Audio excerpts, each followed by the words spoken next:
Welcome to Chemistry 1411, and we're starting with our second session today. We're continuing with Chapter E. So Chapter E, remember, is that review chapter, making sure we're going over the basic information in chemistry before we get into the details. So at any point, if you have questions, please make sure you put it in the chat box or the message box. Let me go back to the slide that we're sharing. Hopefully you can see what we're sharing right now.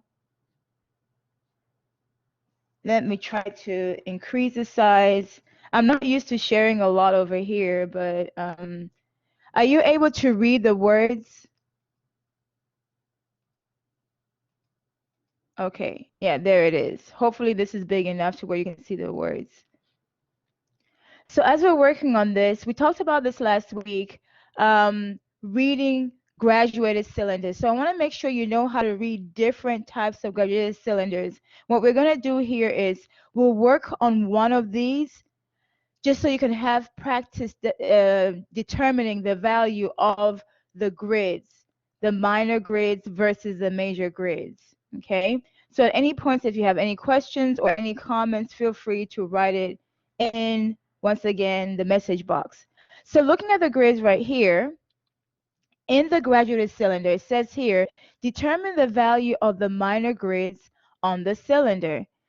So you have 4 different images here of 4 different cylinders. I will start with A.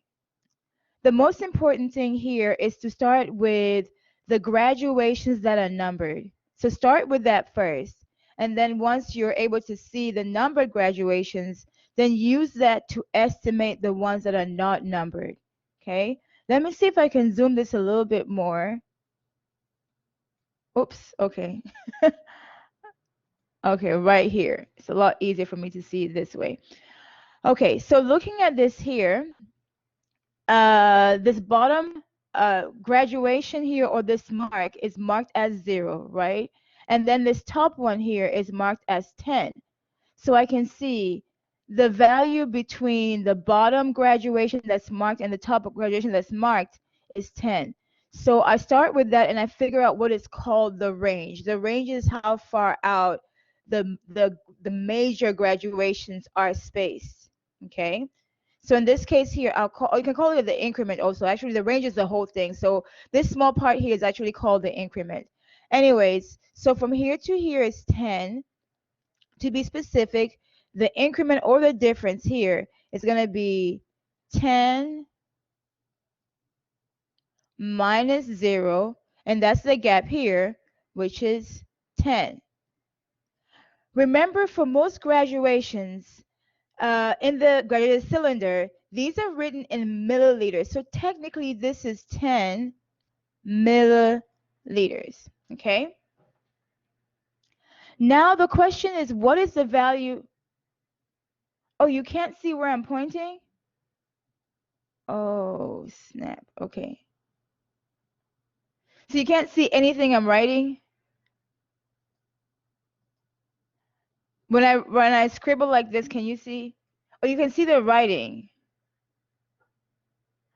Okay. I wasn't using the pointer just yet. So let me go ahead and see if I can. Oh, it clears everything. Yeah. Can you see the pointer now? When I do this? Oh, no. Okay, I see. So what I'll do is I will mark what I'm looking at since you can't see the pointer for whatever reason.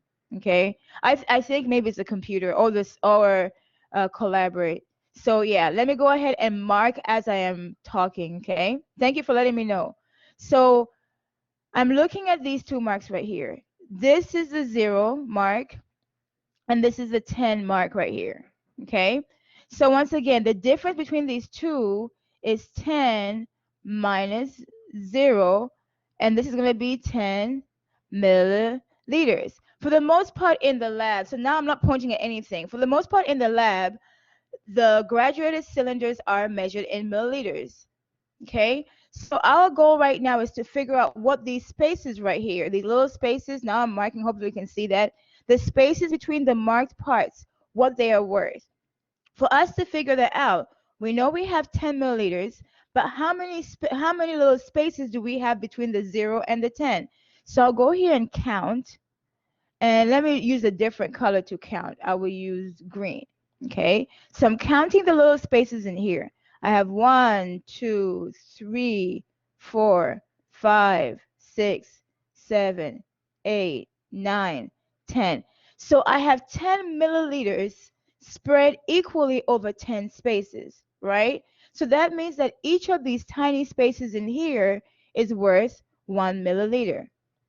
Essentially, it's 10 milliliter divided by 10 spaces, right? So each of those little spaces is 1 milliliter. That means between the 0 and the 10, halfway through, this is 5 milliliters. Okay? Milliliters. If you are asked to report, you will report accordingly. So all I did here was show you how to figure out these graduations. Okay? So what I want to do right now is to have us actually read one of these. Now, let me pick one where the graduations are different from the ones we did. Let me do this one here, okay? So we're going to be reading the volume of the liquid in this graduated cylinder. So once again, let me see if I can zoom in a little bit more so we can see right here. Okay, so for this one here, again, let me mark. This is 20, right?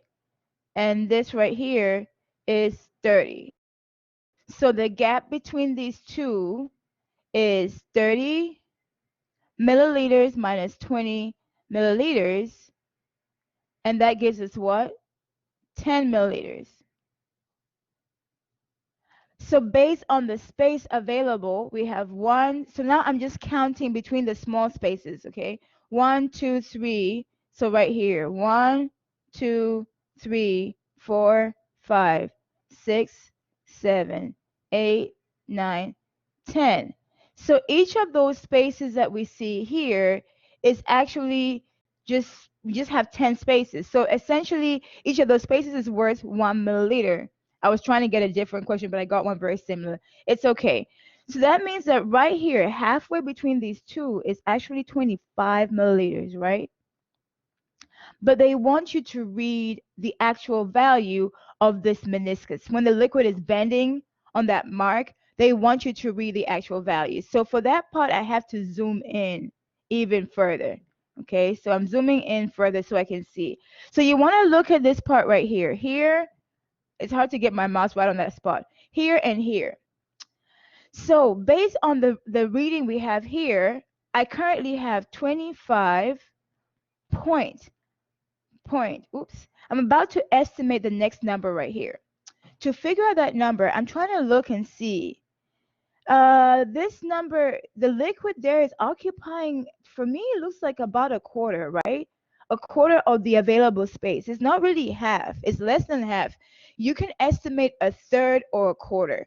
What I'm going to do here, I'll say about, it looks more like 0.25, but I'll just say 0.3 to make it a lot easier. So I'll say 25.3 milliliters. Oh, that's a 3. It's difficult to write small in this mode here. 25.3 milliliters. Okay? So when it comes to the reading here, there is 2 numbers that are certain. That's the 2, 5. It is certain because it's actually on a mark. And then the one that I had to estimate is the 0.3 part. This part is the estimated part. Of course, the measurement here is milliliters. So I think one of your homework questions should have a question like this, where they're asking you either how many decimal places or how many significant figures. If they ask you a question, how many significant figures can you correctly read in this volume here, you would say 3. Okay? So while we're here, let me see if I can go ahead and read this next one. It's a little higher right here. For this next one here, our lower value is 35. Our top value is 40. So the difference here is what? 5 milliliters, right? 40 minus 35 is 5. So if you look at the space available to spread that 5 milliliters, we have 1, 2, 3, 4, 5. Just meaning that each of these spaces is worth 1 milliliter. Okay? So in this case here, our volume, the last mark that I can read that's actually marked right before I get to the meniscus is not 35, it's actually 36. So you see that right here, right? So this number here, or this mark, is 36 milliliters. So I write 36 milliliter, and then of course point. Oops, where's the point? There, it's hard to write the point. 36 point. Now I have to estimate what this value is. I can say it looks like right about either 5 or maybe 6, slightly above halfway. So then this is going to be 35, I'll say 0.6.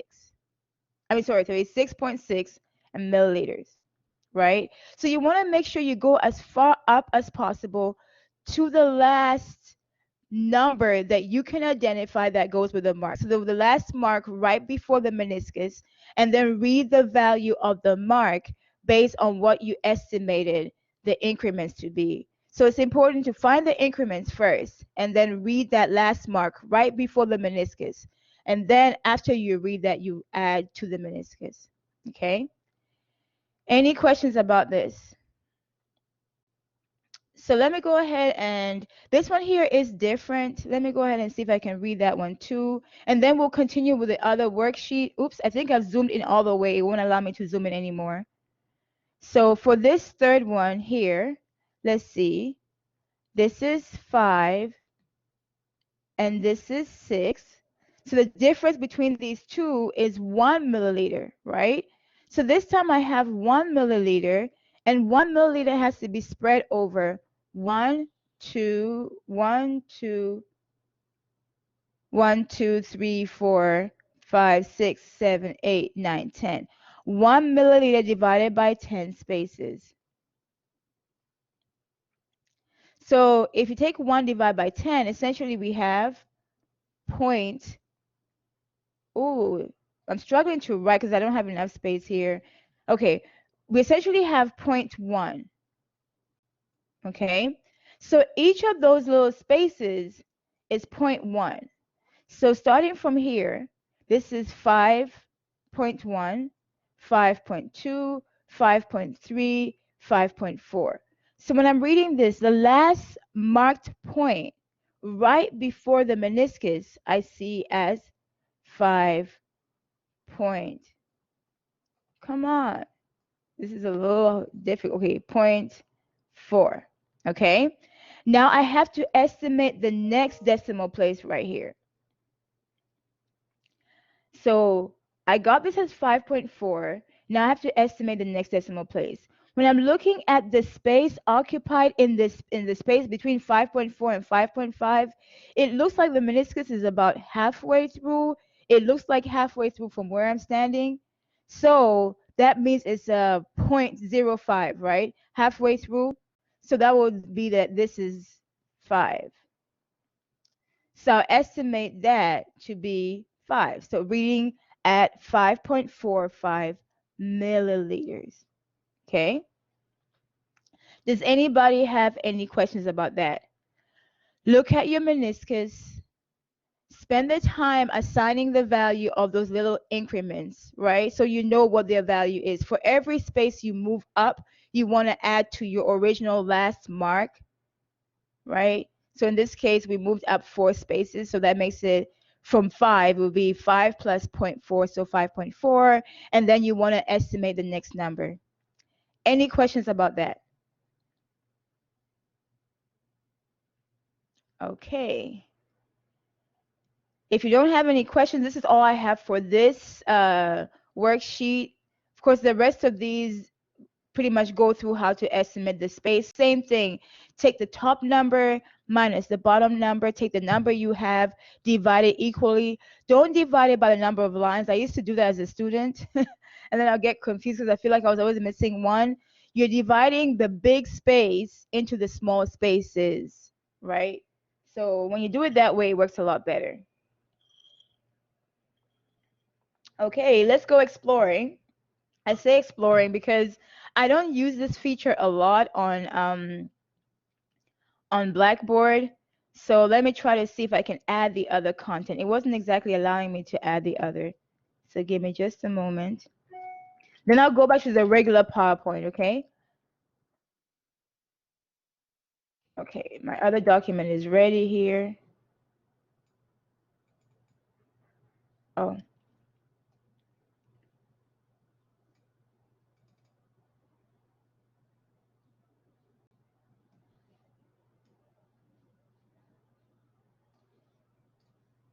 oh, it's allowing me to do it. Okay, good. My next file is uploading.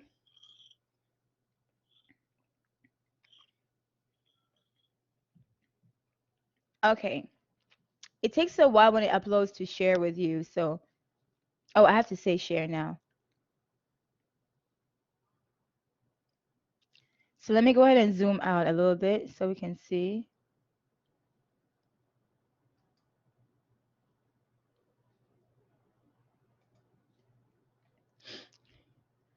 Okay, so let me zoom out so y'all can see.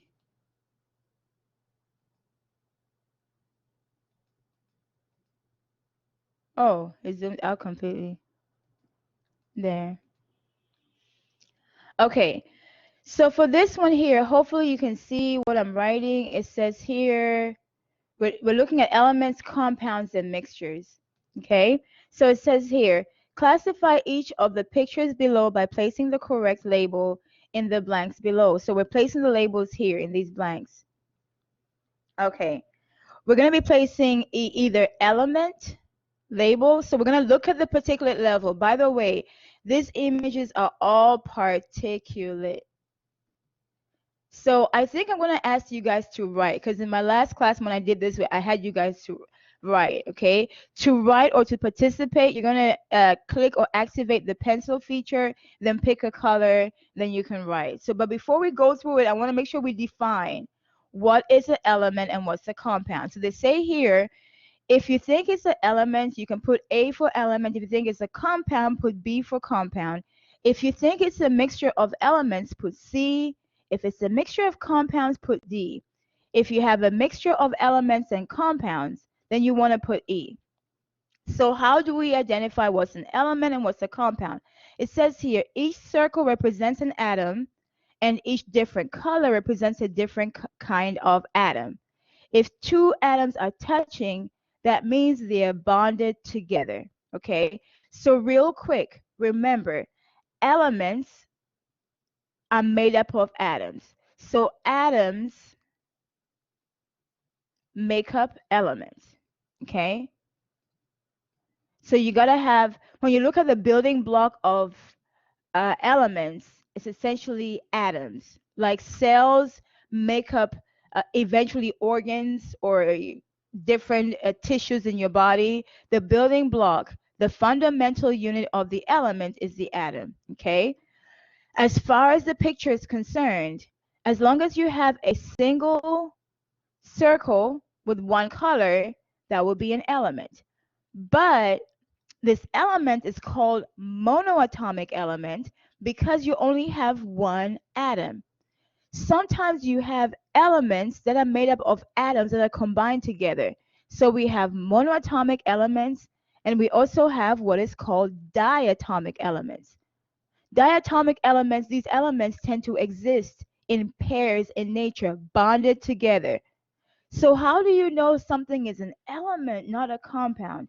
Elements tend to be alike. The circles in the element are alike, so they'll have the same color and same size, and of course they all have the same shape, but they'll have the same color, same size. So the elements can be this form, the singular form, the monoatomic, or this form, the diatomic. It can also be triatomic or tetraatomic, okay, or it can have hundreds of atoms combined together. The thing is, as long as it's an element, the circles look exactly alike, okay? And they're the same color. If it's a compound, you can't have a compound with a single atom. The compound has to have two atoms or more, and then they have to be different. So the way they'll show it to you here is they'll have different colors. So this is a compound. All of these, oops. So I put C for compound. All of these here are elements, okay? So hopefully I have explained that. Okay, the rule of using this, I really haven't figured out how to clear. Yeah, I haven't figured out yet how to clear all these writings without clearing everything. If you happen to clear everything, just go back and then, write it again. Okay? But I'm going to give you guys an opportunity right now to work together to mark this. So let me zoom this out a little bit. Okay?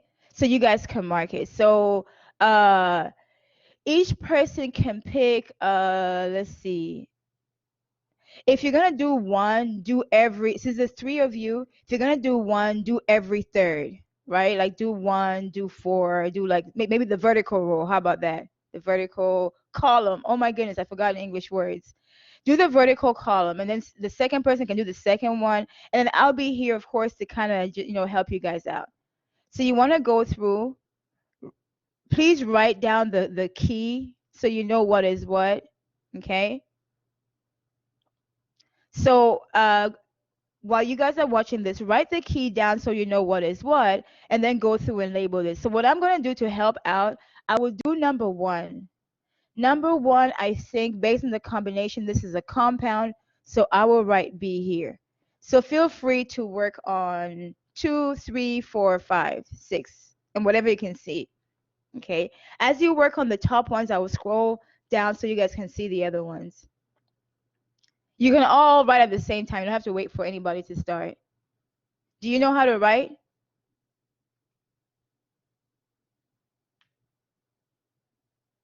Can y'all hear me?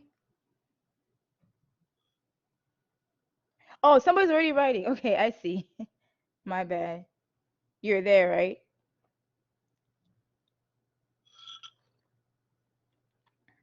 Yeah, it takes a while to get the hang of writing with the mouse, right? So the rest of you can start writing the other ones, and when we get done, we'll go through together and make sure we got it. So this is one of those learning objectives that I want to make sure you really understand. We don't get a lot of practice questions in the homework or in the text.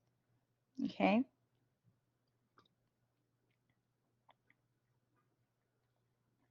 Okay, so 7 is A, right?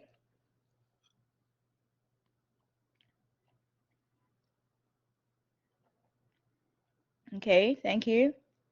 And I see 2 is C, uh, 5 is A.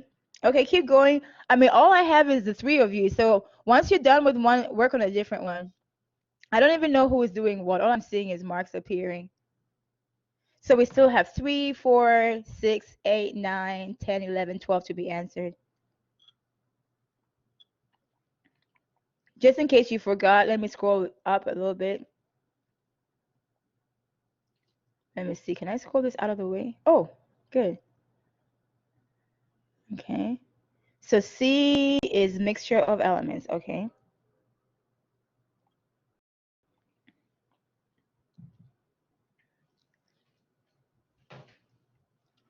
Yeah, A is element. B is compound. Okay, do y'all see any other ones? We still have a bunch to answer. We have 3, 4, 6, 8, at least on this view.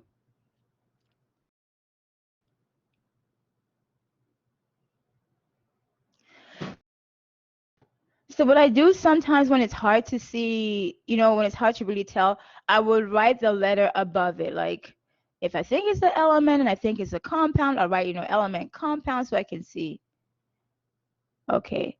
So is number 3 E? Is that an E? It looks like it could be an F. I think it's an E, right? Okay. So I've had a little bit more practice writing with a mouse. Just a little bit more practice.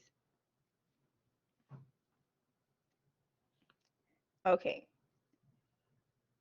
We still got 4, 6, and 8. What do y'all think? Okay. And D is, I think that's D, right? For 4. Mixture of compounds. So far, 1, 2, 3 are correct. D, A. Uh-huh, looks good. What about number 6?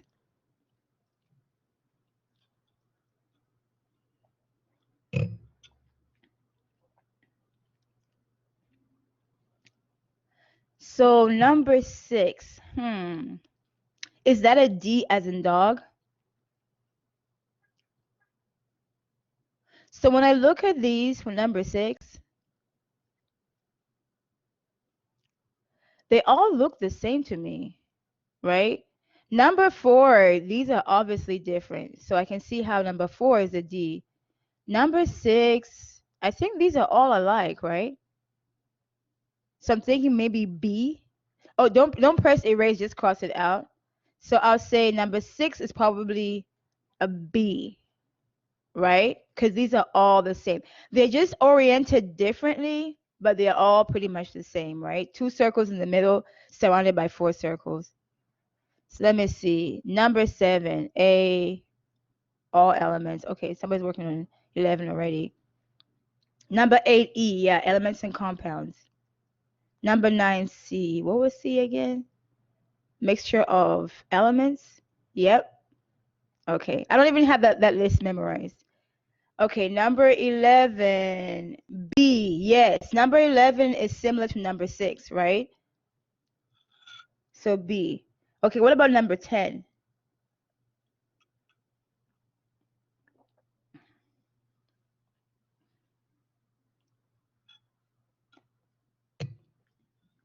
And after that, yeah, I think number 10 is the E. I agree. And then, so looks good so far. What about, we got 12 to 15. Yep. This one is a tricky one. You kind of have to look closely, right? But this is a compound, this is a compound, and they're different. 2 black circles, 1 white circles, 2 white circles, 1 black circle. So you got a mixture of compounds, right? I think 15, you see, this is a compound, right? 15 is kind of like 12. This is a compound, and this is a compound too, but they're different compounds. So this looks more like a D, right? And yeah, this one here too is D, right? Compound and compound, but the arrangement is different. You have 2 black circles surrounded by 4 white circles, and then the reverse, right? Yeah, so these, I would say, yeah, that.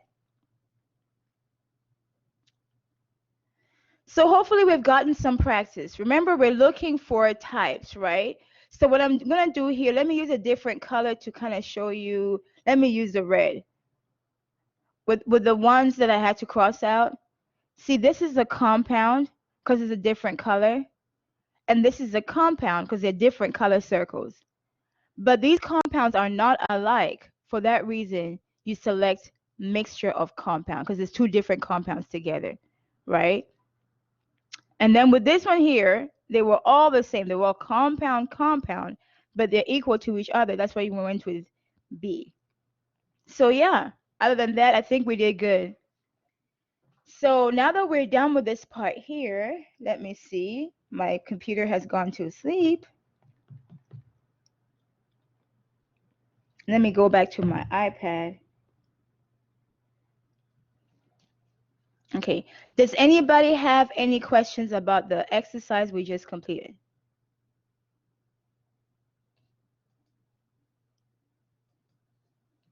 Okay, let me go ahead and share my screen.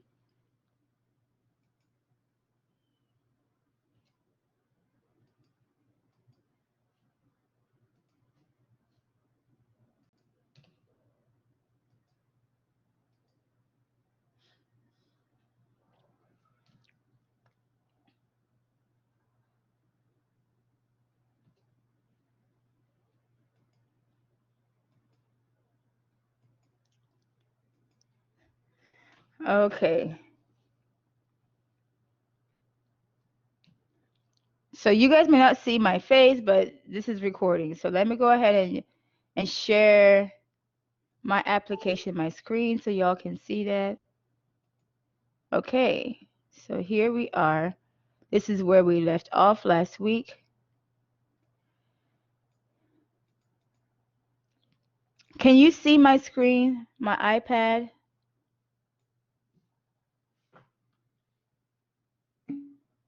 Okay, thank you. So let us continue where we left off. We had talked about the operation rule. Ooh, where's my writing utensil? Right there. And so I think I wrote a note for myself where to stop.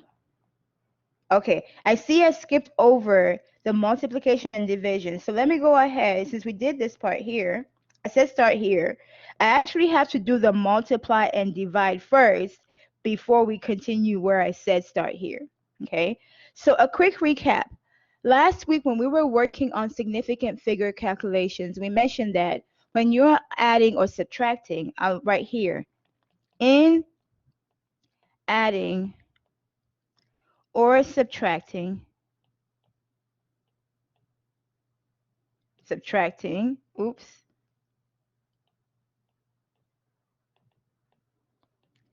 significant figures, align decimal, and round answers to least decimal place. Okay, so we talked about this last week and we got a chance to work on this last week. Today we're going to be working on multiplication and division operation. With adding and subtracting, the decimal place, once we get the correct decimal place, we have the correct significant figures. Okay, so here the idea is the correct decimal place is the correct significant figures. With multiplying and dividing, we're not going to do a detour method. We're doing a more direct method. So here what we do is assign significant figures, round answers to correct significant figures. Okay, you're either rounding up or down until you get the correct significant figure. So in multiplying and dividing, that is a more direct method. In adding and subtracting, you're kind of detouring and looking at decimal place, but once you get the decimal place, you also have the right significant figures.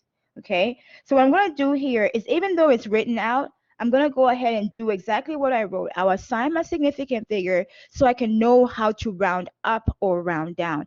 At any point, if what I'm doing is not making sense, feel free to make a comment in the message box. That's what it's there for.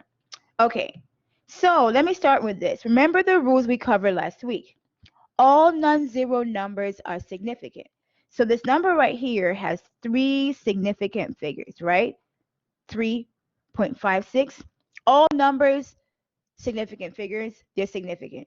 This number here has one significant figure because I only have one number, right? Don't add a decimal to it and try to change it. It is what it is. 3 sig figs, 1 sig fig. So I do my multiplication on the calculator and I get this, 14.20. But my answer can only be correct to one significant figure. So in this case here, you have to round to one significant figure. How do you do that? How do you figure out what is one significant figure? Do you count from the right or do you count from the left? You actually count from the left. Since we're only allowed to have one significant figure, the first number you run into is the only number that will remain. But how do you have that number remain without changing the magnitude, the value of the number? Not the specific numbers, but the value. This number is in the tens, as in it's 14. So the number 1 remains. So I'm going to write it here, 14.24. This number remains. This number drops off, and these numbers all drop off. Okay? But we are trying not to lose the value of the number. And I mean, when I say the value, I mean the magnitude. So you write it as the 1. Remember, the 1 number remains. And then the 4, because 4 is less than 5, it gets converted to 0. And then you don't include these. Don't convert the 2 and the 4 to 0, 0, because if you do, remember, based on the rules we learned last week, that will actually be a number with 4 significant figures. You're supposed to write a number with one significant figure. So you erase these and you're left with this. 10 centimeters square. Okay, if you write 1, that's not correct because 1 is so much less than 14. Okay, you want the number you finally end up with to be close to the number you started off with, not completely off. Okay, so just to kind of practice a little bit more of this, let me show you some other numbers. Let me give you some other examples that were not given here. Say you have 1, 5, 7, 2, 3. Why not? And they tell you to round to one significant figure. Round to one significant figure. Once again, you start from the left. This number makes it 1. All the other numbers don't make it. But you see this next number? The next number is 5. So as long as the next number that doesn't make it is 5 or above, you round that 5 up to 1. So these are math rules. Honestly, I haven't done like just pure math in so many years, so I've forgotten the name of the rule. I just know this is rounding up. So since this number is 5 or above, you add a 1 to this. And so this number changes and it becomes 2. Now you can drop off the rest of these. And so this position here remains, it becomes 0. This position here becomes 0. This position here becomes 0 and then 0. So you see what happened? This used to be 1. This was 5, 7, 2, 3. All the positions are still there. They just all got rounded up to add a 1 to the first number. Okay? That's kind of how you would round that number up to get one significant figure. So let me show you one more. If you had 1, I don't know why I'm starting all the numbers with 1. Let me try a different number. If you had 5, 6, 5, 2, and they said round this to 2 significant figures. Okay, this time is 2 significant figures. So you're counting from the left. This number makes it. This number makes it. These two don't make it. Okay? So you're going to write 5. You're going to write 6. And then remember, for these two numbers here, you have to ask yourself, this first number you're about to cancel out, is it 5 or above? If it's 5 or above, then this last number, the number right before it, has to be increased by 1. Okay? So I go back here. I change this number. I put 7 here. And then this is now 0, 0. This is the same number in 2 significant figures. Okay? So hopefully I have explained it. I'm able to spend a little bit more time here because I do have one more day to finish this chapter. Okay? So hopefully you've seen how to convert numbers to one significant figure or, as needed. Okay, once we've seen that, now I want to go ahead and look at this right here. Okay, so over here we're told, we did this one already, right? One significant figure, that's done. Oh yeah, multiply these two numbers. Okay, significant figure rules. This is significant, significant. These are all significant, so I have 4 significant figures here. Here I have 2 significant figures. If you've forgotten the rules from last week, please go ahead and review that. So anyway, you see, my answer has to match the least significant figures. So when you multiply these two, your calculator gives you 10.25. This is 10.25 right here. Let me see. These are currently 4 significant figures. That has to be rounded, round to 2 significant figures. Okay, so which numbers get to remain? Let me do a quick check. This remains, and then this remains. But how do you write it so it remains? There are 2 ways of writing it, okay? What they say here, since you want the 2 numbers to remain and to count as significant, to make a 0 significant, you can write it after the decimal like that. You can write it scientifically, okay? So to make the 0 here significant, either write it as 1.0 times 10 power 1, okay? Of course, we have the units that came with the question, milliliters, and that makes the 0 significant, and this counts as two significant figures. The other way that I saw my teacher do when I was in college, she added a decimal. To make this number here, this 0 count as significant, she will add a decimal right here, bam, and based on the rules, that 0 is now significant. So you can write it like this, or you can write it like this. Either one makes that 0 significant, and so both of these numbers have two significant figures. Okay, the goal is for you to manipulate the answer so it matches the rules that were put together by the scientists. That's the part, that's the chemistry part, the part that you're like, okay, what is this? And it takes a while to get the hang of doing this, so you want to do some practice. Even after we're done with the session and everything, make sure you practice this. Okay, so this is my answer in two significant figures. Next one, I got 45.0 centimeters over 9 centimeters. So I'm going to write the numbers here. The top one here, 3 significant figure. Bottom one, 1 significant figure. So once you get your answer, you have to round to 1 significant figure, right? The smaller one rules. Okay, so you get your answer as 5.0. This is actually 2 significant figures. You want to convert this to 1 significant figure. Okay, just drop the 0. This is now 1 significant figure. Okay, drop the 0 and it solves your problem. Okay, this problem here, let me actually add a page to it so you can see it better. The way it's written right now is hard to see. So this is an example of a problem where they tell you convert feet to meters. Okay, so I'm writing the question they haven't written. Convert 4.5 feet to meters. Okay, so the question, if you have a problem you're solving, you tend to use significant figure of given number to determine significant figure of your answer.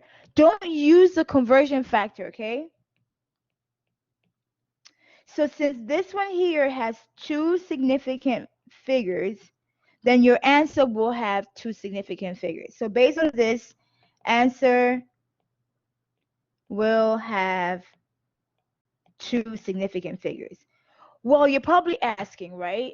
Y'all not saying much, but so my husband, let me tell you something, right? He's trying to teach me about financial stuff. I like to learn. I love learning about certain things, right? So I'm really into the financial world and stuff like that. It's not really similar to science. It's similar in a way. It has trends. There's predictability. There's graph. There's chaos. There's drama. So I kind of like it. I'm trying to get into it, you know.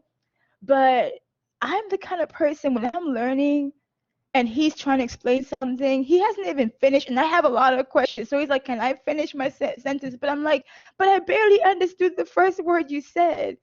You know, and so I had to tell him recently, this is how I learn. Because sometimes I'll let him talk and then he'll be done. He's like, did you get what I said? I said, no. So I'm the kind of learner who, while I'm learning, I'm really asking a lot of questions. So he's like, can you let me finish? Or he will show me a video and then the guy will be talking and the guy hasn't even said much. It's been like 1 minute. And he said, if you let the man finish, maybe he'll answer your question. And I'm like, but while he's still talking, I'm still lost, you know? So that was me. That was the kind of student I was. And that's still the person I am. The kind of person, when I'm learning things, I'm asking a lot of questions, right? So I bring this up to ask the question to myself, and I'll answer it. Why did I say do not use the conversion factor to figure out the significant figure of your answer? These conversion factors here are usually provided in a table, okay? So what if one student picks a certain set of numbers, and then the other student picks a different number. If Since you can set up conversions differently. If one person uses a different set of conversion factor and the other person uses a different set, you will arrive at different numbers. Okay, the value of the number will be the same, but you have different significant figures. And so one of those things I learned in chemistry, as I said, I was that one student in the class asking why, why, why. And the teacher would look at me like, is she serious? I'm like, yeah, I'm serious. Like, why are we having to use the given number versus the conversion factor? Because I think I really like this conversion factor. And I wasn't always given the answer I liked or the answer that kind of made it make sense. But with time, I realized chemists like to be on the same page, right? A lot of these rules are to make sure that there's consensus, like we all agree. That's important in the world of chemistry. So if we all follow the same rules, we all arrive at the same answer, okay? So if you go with a given number, this first one, then everybody rounds their answer to two significant figures. Okay. Now, we haven't done the conversions that much yet. I do have a worksheet somewhere here. See all the documents on my screen? I have a lot of documents, y'all. But anyway, I'm just going to write this down so y'all can see. 4.5 feet. So once we have our conversion, we'll put this here. 1 foot is 12 inches. And I'll show you guys how to do this stuff. And then 1 inch is 2.54 centimeters. So this is assuming I've already gone through and picked my conversion. 100 centimeters is 1 meter. So once I get my answer as 1.3716 meters, these are 1, 2, 3, 4, 5 significant figures, right? You have to round this down to 2. So this remains, but the next number that has to be cut off or dropped off is bigger than 5. So round up, and this becomes 1.4 meters. Okay, remember, we don't use these numbers right here to figure out the significant figures of your answer. We use the original given number, right? 2 sig figs, 2 sig figs. So hopefully that clears things up if you had questions. Okay. Once again, if you have a question and you feel concerned that you're going to be rude and interrupt me, feel free to do it. I was and I still am that kind of student. I'm not even ashamed of it. My husband looked at me like, really? I said, this is who I am. You married me for better or for worse. So I know this is a for worse moment, but power through. He just looked at me and said, well, but you know what? In the end, I understood what he was saying, right? Wasn't that important? Yeah, so don't worry about asking me questions. But anyway, so we went over that so y'all can see that you report your answer as 1.4 meters. Okay, so we are finally at the start here. We're now practicing, right? We have gone over all the questions. We're now kind of reviewing the rules. So here's what was not mentioned before, since we have a little start here, direction. If you have a mix of operations, you want to use PEMDAS. I had to learn about PEMDAS because where I come from, I went to school in East Africa. They call it BODMAS. So we had the British education system versus the American. So it was called BODMAS. Have PEMDAS. I'm like, how do we flip some things up? So I'm going to stick with PEMDAS, right?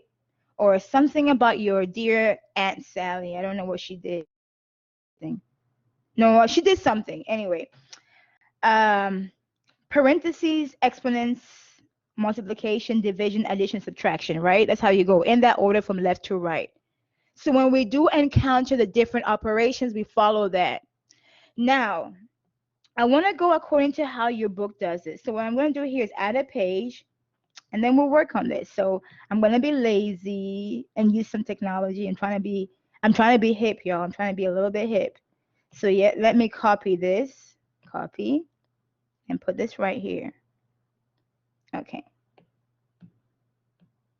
So this is our first one, right? So you see we have so many different operations here. So I'm going to do PEMDAS.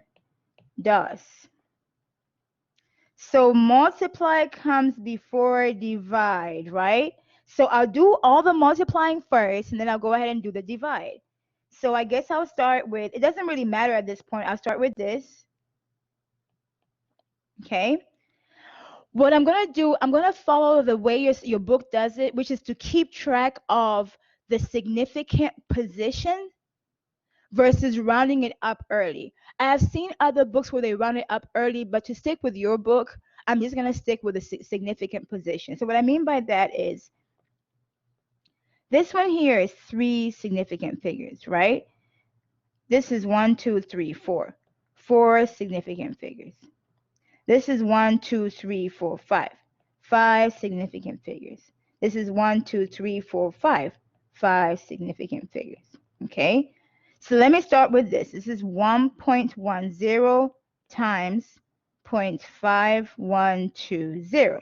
So I'm going to do this part first. I pull out my calculator, and I have 1.10 times 0.5120, and I end up with 0.5632. Since this was 3 significant figures and this is 4 significant figures, my answer has to be rounded up to this position right here. Okay, but I won't round it up just yet. I'll just recopy it. So I've done this part and this part. So 0.5632. Remember, it has to be rounded to this position right here. Then I multiply it by this next. 4.0015. This is 5 significant figures. Remember with this one here, we're looking at it like it was 3 significant figures. But I'm not rounding yet. I'm going to round when I'm finally done. Take that number, multiply it by 4.0015. Then I get 2.2536. My answer 1, 2, 3. Oh, again, 3 significant figures. I'm just going to write this number here, right? The number gets bigger, but I'm just going to leave that.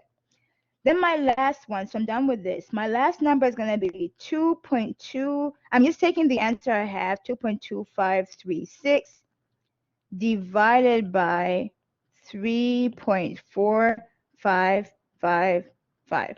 So this is 5 significant figures. This is 3 significant figures. This is also 3 significant figures. 3 significant figures. So this is the position I want. I take my number in my calculator, divide by 3.4555. Okay. Finally, without deleting anything, I write my answer as 0.6521, whatever. But I only need 3 significant figures. This number here is not significant. It's a leading 0. So this works, this works, this works, and my final answer is going to be 0.652, and that should be my final answer. 0.652. Okay? And this is going to be 3 significant figures. Now, you could have just multiplied and divide, and that works. But the process I'm showing you when it comes to the adding, subtracting, multiplying, when you have those kind of questions, your answers begin to fall apart, okay? So I'm just kind of keeping track of what the significant figure should be rounded to towards the end, okay? That was A. Yeah, that was just A. We're just getting started, y'all. Okay, now we're going to be working on B. Okay, B is a much bigger calculation.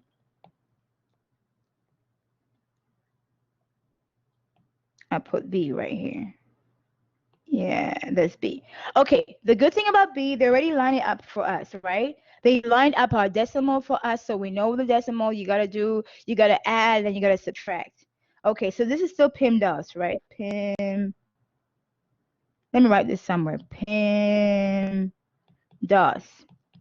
So we add first, and then we subtract. Okay, we can do that. So I'll put 0.355. Add this to here plus 105, because that's the line of the decimal, right? 0.1. Okay, this is 3 decimal places. This is 1 decimal place. Therefore, the answer we get should be in 1 decimal place. Okay, so I'm just going to add with my calculator, y'all.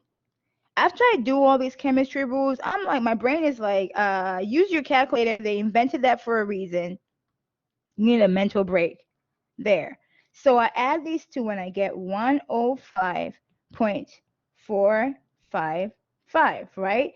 But my real answer is supposed to be rounded off to 1 decimal place.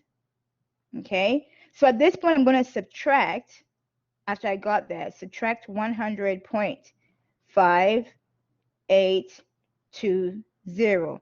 This is what? 4 decimal places?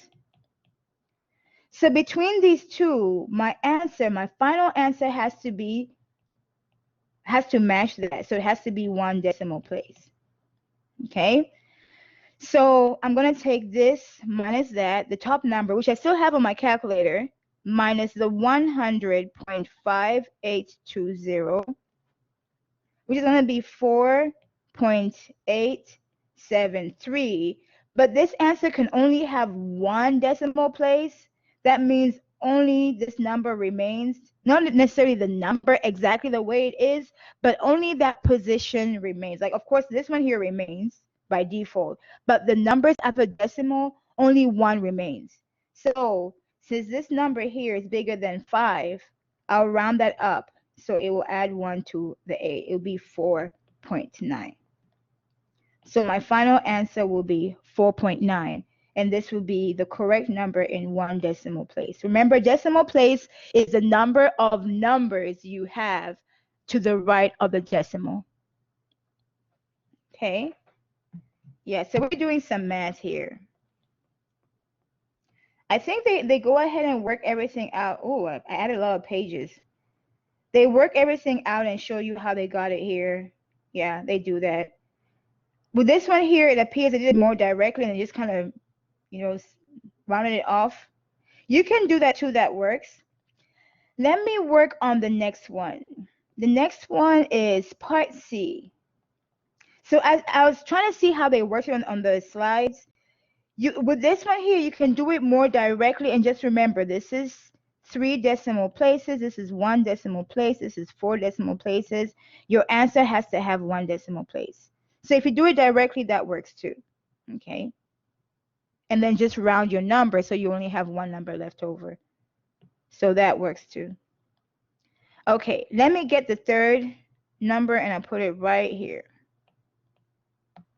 Okay, the third question. Actually,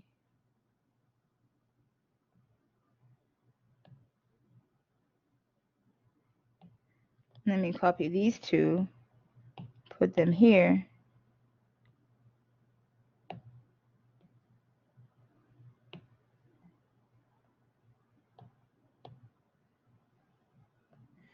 Okay, I'm only going to be working on the top one here, so I guess I should cut the bottom one. Or just cut the top one. I don't know what I'm doing. This is what I need. Copy that part. Okay.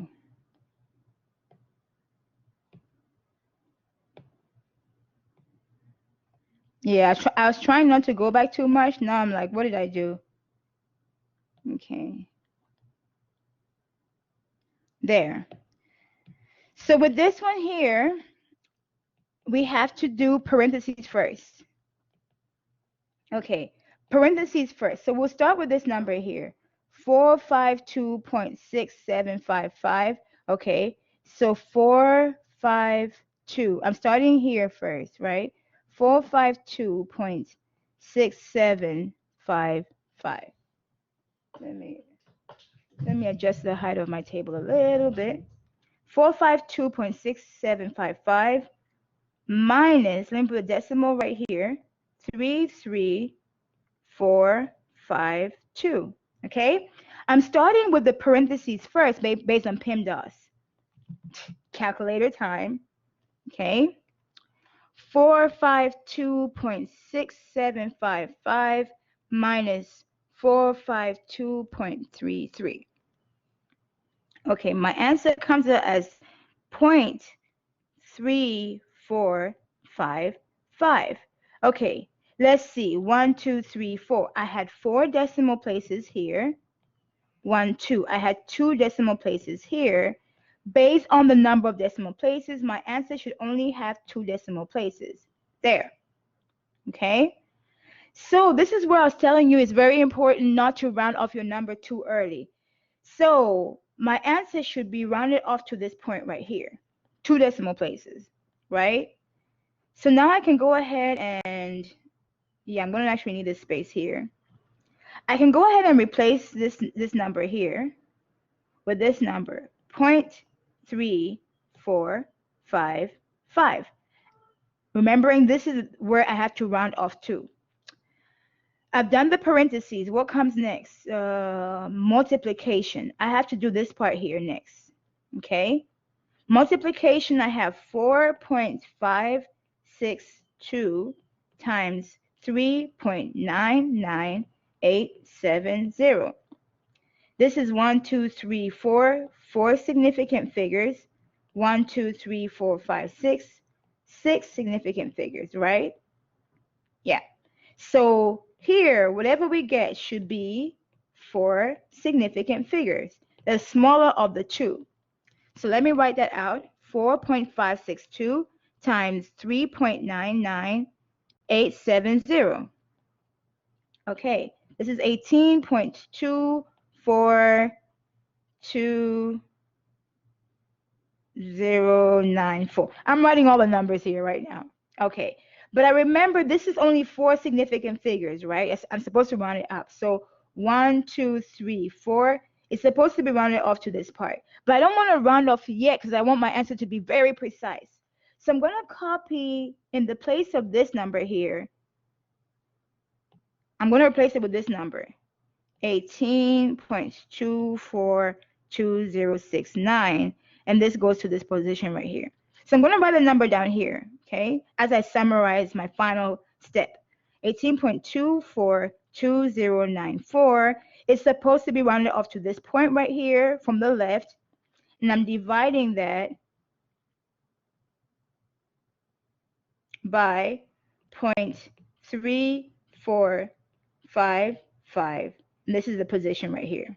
Okay, I still have my 18.24 on my calculator. I just press divide by 0.3455. Okay, remember this is 1, 2, 3, 4. This is 4 significant figures. 1, 2. This is 2 significant figures. So when I divide these two numbers, remember my answer should be the smaller of the two significant figures. My answer is a big number, 52.7900204. It continues on, but all I need is 2 significant figures. So counting from the left, this number makes it, this number makes it, the rest don't. So since this number is 0.7, round up by adding 1 here, and this becomes 53. Okay? Any questions about this?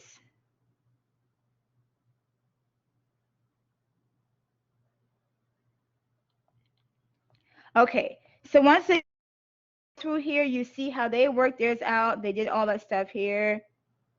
They get that. See how they keep track of the decimal place, right? So we're going to be working on the last one. The last one. The last one, I already have this posted right here. I'll question this. Again, we'll do PEMDAS. In PEMDAS, you start with parentheses first. So we'll start with this number here first. 14.84 times 0.55. Because it's multiplying, we go by significant figures. 1, 2, 3, 4. 4 significant figures. 1, 2. 2 significant figures. So before I get my answer, I can tell you it should be in 2 significant figures, right? Okay, then I multiply 14.84 times 0.55. I get 8.162. So this should be 2 significant figures. The first one and the second one make it. Okay, now I have 8.162 with the position right here minus 8.02. This is minus, right? Remember, for addition and subtraction, you have to line the decimal up. Okay, so I'm going to say 8.162 minus 8.02. Remember, this has to be rounded up to one decimal place or two significant figures, right? So it's two significant figures here, but when you're right here, it's one decimal place. I know that's the tricky part. That's the tricky part. It's one decimal place. So do your math. This one here has two decimal places. So your final answer should have one decimal place because this has to be rounded to this number here, one number of a decimal. Take the top number minus the second number, 8.02. You get 0.142. Subtract this. But remember, your final answer has to be rounded off to one decimal place. So you end up with 0.1. Right? This drops off and that drops off. So once again, when you go through the PowerPoint, which now I have an extra slide, you see how they work it out, right? They keep track of the decimal spaces and then you get to 0.1. Now you're probably asking, can I just go through and just multiply this and then subtract it without doing all that stuff? You can do that, but you want to know how to correctly round it off. So if you just put in your calculator one time, 14.84 minus 0.55 equal minus 8.02. Oh, did I do something wrong? Oh, it's supposed to be multiplied, my bad. 14.82 times 0.55 equal minus 8.02. I do get, if I do it directly, I do get 0.131. But then if you just go by the numbers written here, it'd be hard for you to remember exactly how to round it off, right? It'd be hard to remember how to round it off. So yeah, essentially when you multiply this, once again, you get this number right here. If you try to round this off too early and you say this is 8.1 and then subtract it with this, or 8.2, sorry, if you round this off right here to get two significant figures, 8.2 minus 8.02 gives you a very different number. This one here, if you round it like that, you end up with 0.18, and when you approximate that, you get 0.2. That's the issue with this part here, right? It's a little tricky, but once again, feel free to rewind the video to watch the process. Worst case scenario, you can round off as you go if you feel more comfortable with that. It will give you most of the answers correct, okay?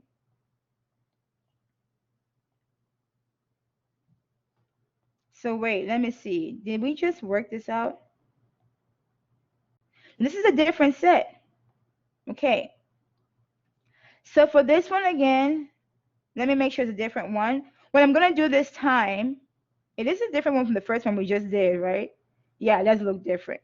Okay. So what I'm going to do this time around is once again work on these ones here.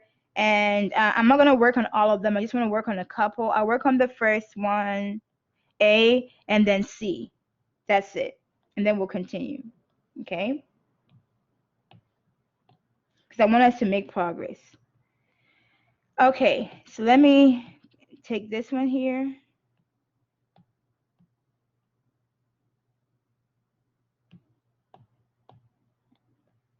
So I want to do this the more direct way, which is just significant figures. 1, 2, 3, 4, 5, 6. 6 significant figures. 1, 2, 3, 4. 4 significant figures. 1, 2, 3. 3 significant figures. 1, 2, 3. 3 significant figures. Your answer has to be in the least significant figures. 3 significant figures. So I'm going to put this directly in my calculator and then round up. 3.10007 times 9. In PIMDOS, I'm doing PIMDOS in my head. I'm multiplying first before I divide, right? So 3.10007 times 9.441 times 0.0301. And then I divide by 2.31. So I get 0.38136, and the number goes on. Only 3 of these numbers remain. So when I approximate this out, I end up with 0.381. Okay? So that's it for my first number. The second one I'm going to work on, as I said, I'm working on these ones real quick just to show you the other way of working this out. Once again, I'm doing PIMDOS here, parentheses first. So I'll do this part first. Line this up because it's decimal. 1.223. Add these. So this time I'm going to round as I go, right? I have 2 decimal places, 3 decimal places. My answer will be rounded off to 2 decimal places. So I'm going to do it that way. 44.11 plus 1.223. I have 45.333. I'm actually going to round this up so it's 45.33. Okay, approximately. Since I've done this math here, I can actually replace this number with 45.33. Now I continue. I've done parentheses. What comes next? Multiply. I'm going to multiply these 2 numbers here so I can replace this number with what I get from multiplying. 2.5110 times 21.2. I get 53.23.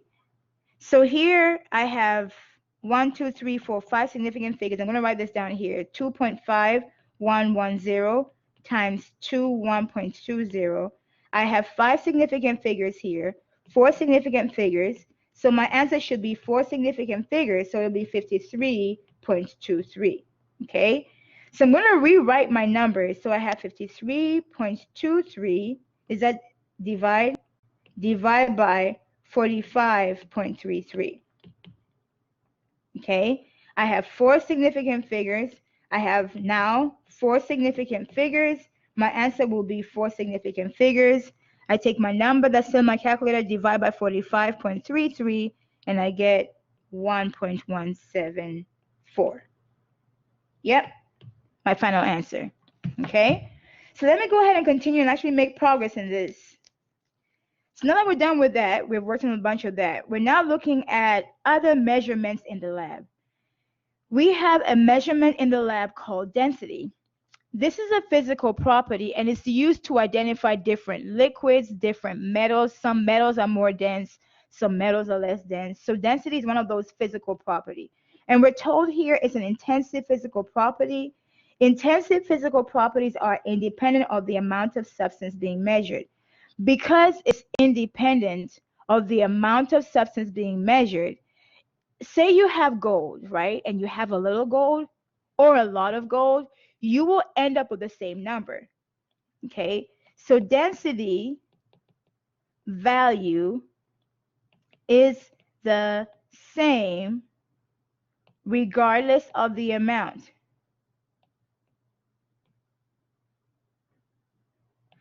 So scientists can use the density to identify a metal.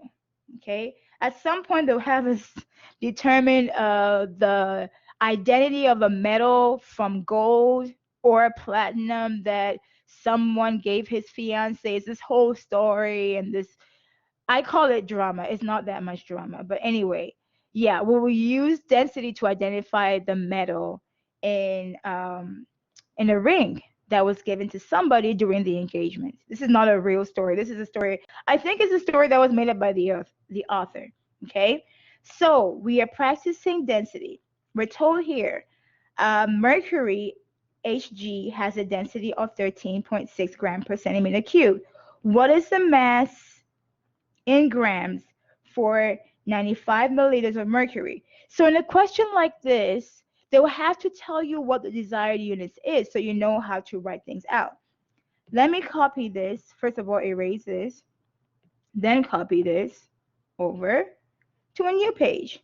Then we can talk about this.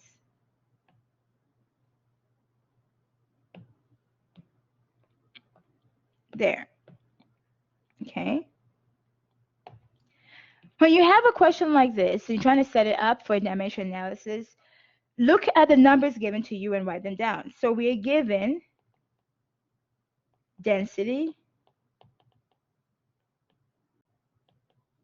13.6. I like to write my fractions like fractions, grams over centimeter cubed, right? I wrote this number down. And then we're given volume. I know this is volume because it's milliliters, as 95 milliliters, okay? What is wanted? Wanted is mass in grams, okay? So wanted is mass in grams. So let's go ahead and do this. Let's go ahead and work this out. When you have two givens, which one do you start with? By the way, for the sake of convenience, or not really convenience, the peace of mind, I like numbers to go with units. So since this number here, there's no number here, I'm going to add a 1 because the 1 doesn't really change the value. I haven't changed anything. I just put a 1 next to the centimeter cube, so it looks better, right? So we got 13.6 grams over 1 centimeter cube. They want us to get the mass in grams. So we're going to start with all these two numbers. If you look at the units here, this is more complex. This is simpler, right? So start with number that has simpler units. This helps you a lot. As a student, I used to get lost. Then eventually I figured out, oh, we are always starting with the number that has a simpler unit. Why didn't you say that, Teach? So people used to call me Teach, and I was like, really? Just Teach? Okay. So we start with the simpler of the two. We start with 95 milliliters. The way the conversion brackets work, as you're doing conversion or dimension analysis, whatever unit you start off with in the numerator position, the unit in the diagonal position opposite to it must be the same. So since we started off with milliliters, the number here, whatever it is, has to have a unit milliliters so they can cancel out. And the same will be true of the number we have here, and so on and so forth. Whatever unit we have here, it has to match diagonally. So I write my 95 milliliters. Now look at my other number. Do I have a milliliter there? No, I don't. So I have to convert. I was trying to see if my conversion factor was downloaded here. I don't see it. I see dimension analysis, graph, blah, blah, blah, all this stuff. Okay.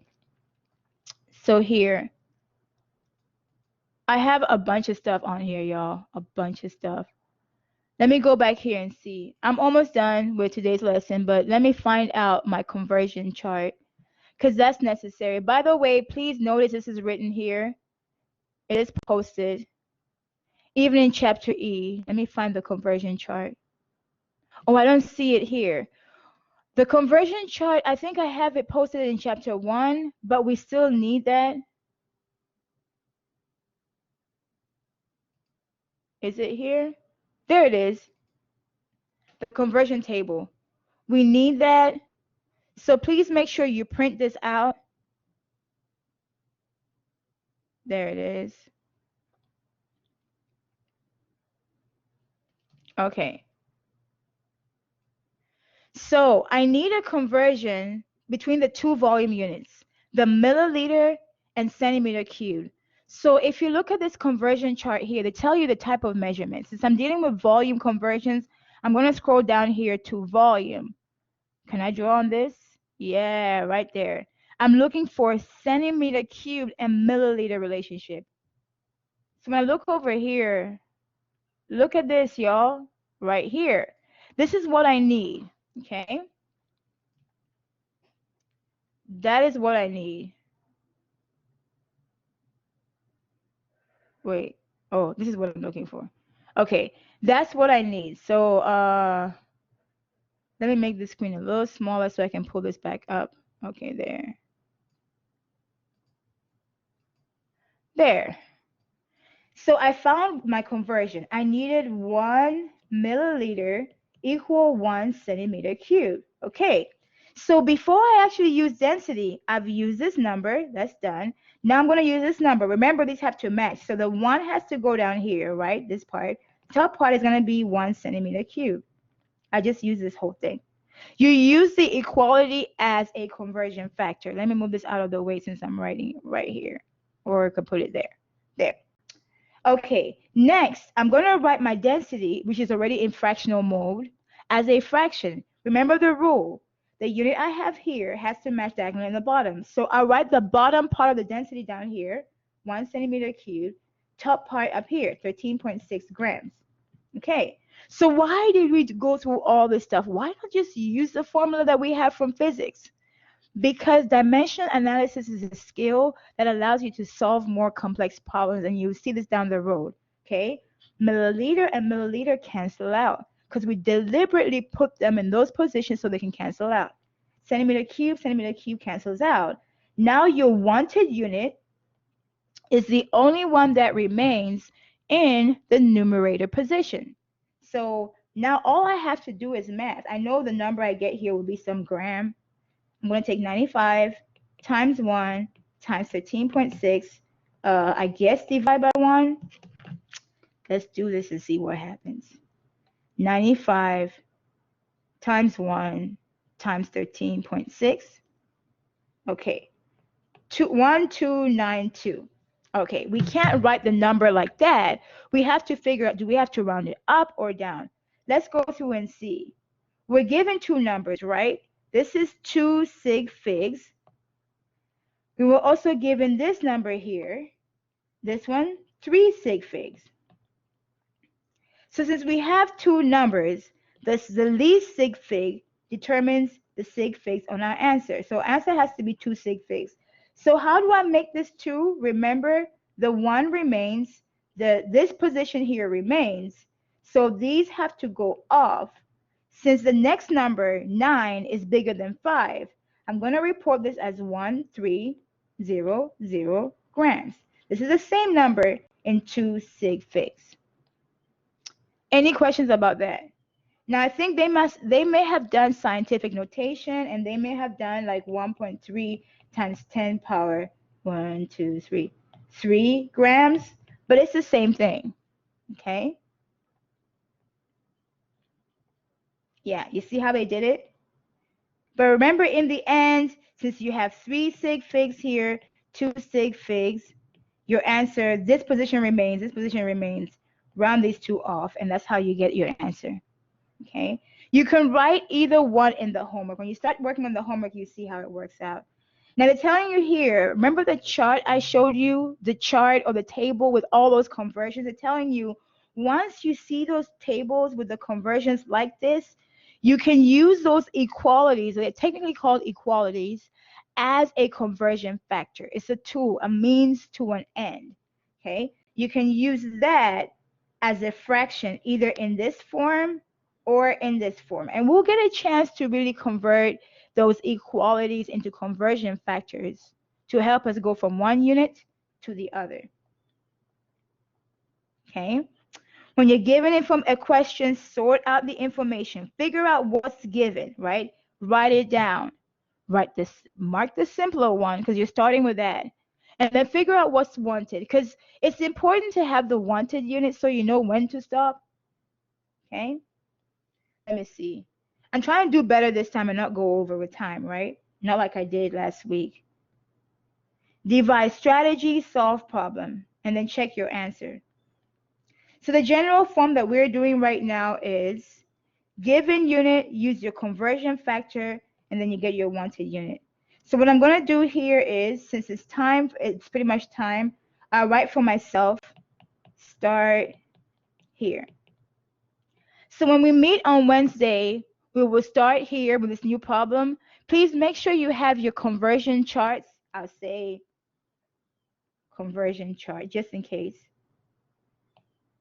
Ooh, chart. All of a sudden I can't spell. Conversion chart. Okay. Please bring your conversion chart. When I say bring it, like we're not physically meeting. I'm sorry. Oh, I'm just missing class. I'm missing face-to-face. But have that with you so you can keep referring to it. It makes it easier for you, right, to refer to it. I usually just print one out and have it with me all the time. Okay. Other than that, guys, this is where we're going to be starting when we meet next time, and then we'll go into chapter 1. Okay. I want to make sure we're ahead, not behind. Does anybody have any questions? But this is all I have for today, guys. So if you don't have any questions, please start working on your homework so you know what questions you can ask. But other than that, this is all I have for today. So it's not really lunchtime yet, though I'm thinking food right now. So I will see you guys on Wednesday.